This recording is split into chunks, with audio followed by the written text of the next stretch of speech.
ये कहानी एक छोटे से गांव की है, जहां का बाजार हमेशा भरा रहता था।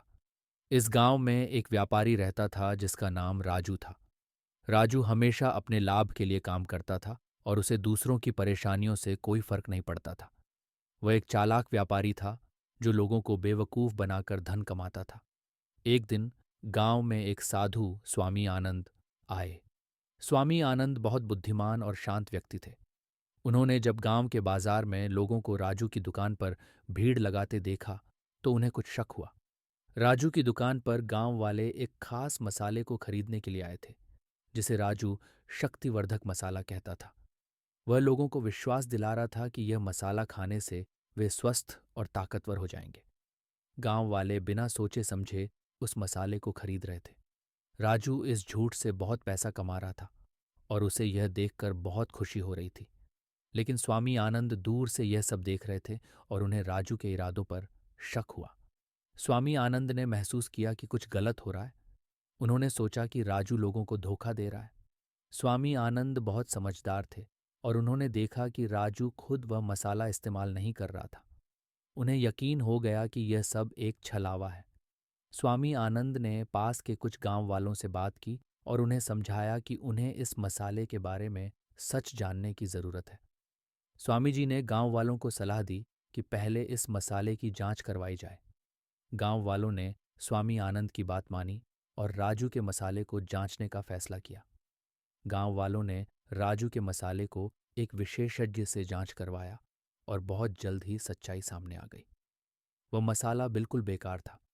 उसमें कोई खास गुण नहीं थे और ये लोगों को फायदा पहुंचाने के बजाय सिर्फ राजू की जेबें भर रहा था। गांव वालों को अब समझ में आया कि राजू ने उन्हें धोखा दिया है। वे बहुत गुस्से में आ गए और राजू से जवाब मांगने उसके पास गए। गांव वाले राजू की दुकान पर इकट्ठा हुए और उससे पूछा कि उसने ऐसा क्यों किया।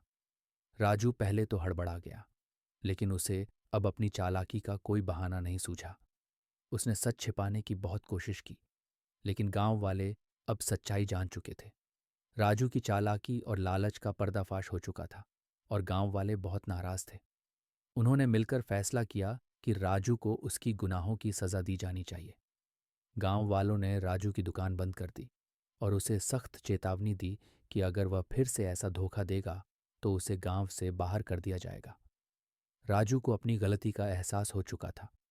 उसने गांव वालों से माफी मांगी और कहा कि वह भविष्य में कभी किसी को धोखा नहीं देगा।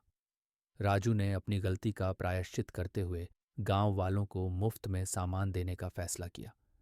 उसने सच्चाई और ईमानदारी से व्यापार करने की कसम खाई।